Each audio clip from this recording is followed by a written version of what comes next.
တဲ့ဆိုင်ကဖုန်းတစ်လုံးပါသွားတယ်ဒါသူကလေဒါဒီတယောက်ပေါ့နော်ဒါသူခိုးသွားတာသူကဆိုင်ကိုပထမတစ်ခေါက်လာပြီးသွားပြီပေါ့နော်ပထမတစ်ခေါက်ကိုတစ်ဆိုင်လုံးကိုပတ်ပြီးသွားပြီ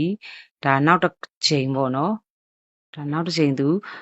ပြန်ဝင်လာတာသူကဖုန်းထားတဲ့နေရာသူတွေ့ထားတော့သူကပြန်ဝင်လာဒီမှာဆိုဒီဘက်မှာဖုန်းလေးတစ်လုံးရှိရပေါ့နော်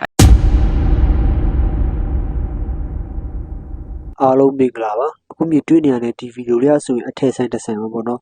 တခုမှရာဖုန်းလောက်ခိုးသွားတာဖြစ်တယ်သူကအစစချင်းတော့ပေါ့နော်သူကဒီ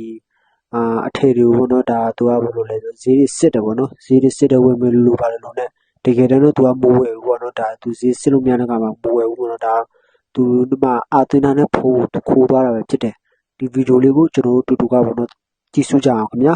ဖုန်းခိုးရတဲ့သူရဲ့ပုံပါရှင်မလေးတို့ရေခကြီးကပြန်လာဆိုအမောကိုပြေးနေရပဲဒီလေးရေတဲ့ဆိုင်ကဖုန်းတစ်လုံးပါသွားတယ်ဒါသူကလေဒါဒီတယောက်ပေါ့နော်ဒါသူခိုးသွားတာသူကဆိုင်ကိုပထမတစ်ခေါက်လာပြီးသွားပြီပေါ့နော်ပထမတစ်ခေါက်ကိုတစ်ဆိုင်လုံးကိုပတ်ပြီးသွားပြီဒါနောက်တစ်ချိန်ပေါ့နော်ဒါနောက်တစ်ချိန်သူပြန်ဝင်လာတာသူကဖုန်းထားတဲ့နေရာသူတွေ့ထားတော့သူကပြန်ဝင်လာဒီမှာဆိုဒီဘက်မှာဖုန်းလေးတစ်လုံးရှိရပေါ့နော်အဲ့ဟာကိုသူတွေ့လို့သူပြန်ဝင်လာတော့ဒီမှာအဲ့ဖုန်းသားမှာပဲသူကလုံးဝမခွာတော့ဘူးပေါ့နော်ဒါကဒုတိယတစ်ချိန်အရှိမသူတစ်ချိန်ပေါ့နော်ကလေးတွေကိုအထယ်ကြီးပြခိုင်းပြီးတော့မှတစ်ဆိုင်လုံးသူပတ်မွေပြီးပါဒါအနောက်ဒါဆိုင်ရဲ့အရှိနားလေးပေါ့နော်အနောက်မှာဆိုလို့ရှင်လဲကလေးတွေရှိတယ်ပါဆယ်ကြီးထုံနေတဲ့ကလေးလေးရှိရပေါ့နော်သူကဒီအရှိမဒီအာသွင်းထားတဲ့ဒီဖုန်းတစ်လုံးသူတွေ့လို့သူအဲ့နာကိုတစ်ခေါက်ပြန်လာတာပထမတစ်ခေါက်မှလေတဲ့သူကကလေးတွေကပေါ့နော်အထယ်ကြီးကိုအကုန်လိုက်ပြခိုင်းပြီးတော့မှဈေးတွေကိုပေါ့နော်မဖြစ်နိုင်တဲ့ဈေးတွေပဲအဲ့လိုမျိုးကြီးစစ်တာအခုဆိုဒီမှာဖုန်းပေါ်ကအထယ်ကိုပဲသူကဖုန်းကိုကွယ်ပြီးတော့သူယူမလို့ပေါ့နော်သူ့ရဲ့မူမမှန်လို့ဒီကလေးကမနေရာရွှေ့လိုက်ပြီးအစားသူဒီဘက်မှာဘောက်ချာထိုင်ဖြတ်နေရနေကောင်တာကိုပိတ်ထိုင်လိုက်တယ်ပေါ့နော်ကောင်တာစပွဲပေါ့အန်ဆွဲနာကိုသူပိတ်ထိုင်လိုက်တယ်သူဖုန်းတော့သူသတိမထားပြီးအဲ့ကလေးပဲဖုန်းပဲအသွင်းထားရလဲအဲ့ကလေးရဲ့ဖုန်းယူရပါပေါ့နော်တခိုးရဲ့ပုံစံအတိုင်းမူကတော့မမှန်ဘူးပေါ့နော်ဒီမှာသူတောက်ချအလစ်လိုက်ကြည့်နေရပါတော့နော်ဒီမှာသူဖုန်းယူမှာဒါပုံစံတော့ဒီပုံစံပဲနော်လုံးဝမထင်ရအောင်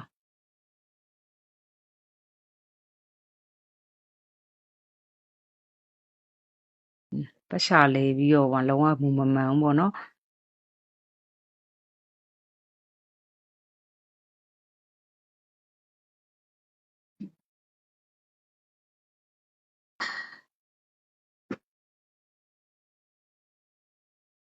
ဒါကသူနောက်ကိုခဏသွားပြီးနောက်ကဟာကိုသူသွားပြခိုင်းတဲ့အချိန်ပေါ့နော်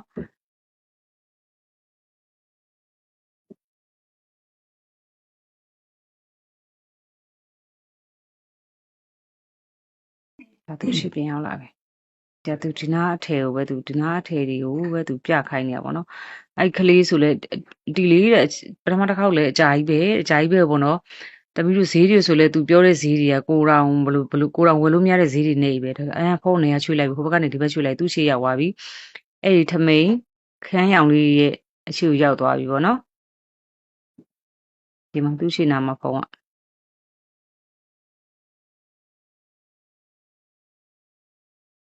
အမှသူဈေးတားစစ်တော့ကလေးကကူလီတာခောက်နေအမှကွယ်ပြီးယူလိုက်ပြီးသူ့ရဲ့လက်ထဲမှာအိတ်ကလေးတစ်လုံးကင်ထားတယ်အဲ့အိတ်လေးရဲ့အောက်ကိုထည့်လိုက်တာပြီးလို့ရှိရင်အဲ့အိတ်လေးရဲ့အဖုံးနဲ့သူကကွယ်ပြီးတော့အဲ့မှာသူကမချော့ရင်နေတယ်မချော့ရင်လည်းမယူဆိုပြီးထွက်သွားတာပေါ့နော်ဒီဗီဒီယိုလေးကိုကြည့်ရှင်အားဖြစ်ပေါ့နော်ဒီတခိုးတွေကသူတို့ညီပေါင်းစုံနဲ့လာပြီးတော့မှခိုးကြမှာပေါ့နော်ကျွန်တော်တို့အထည်ဆိုင်တွေခြားဆိုင်တွေပေါ့နော်ဒါ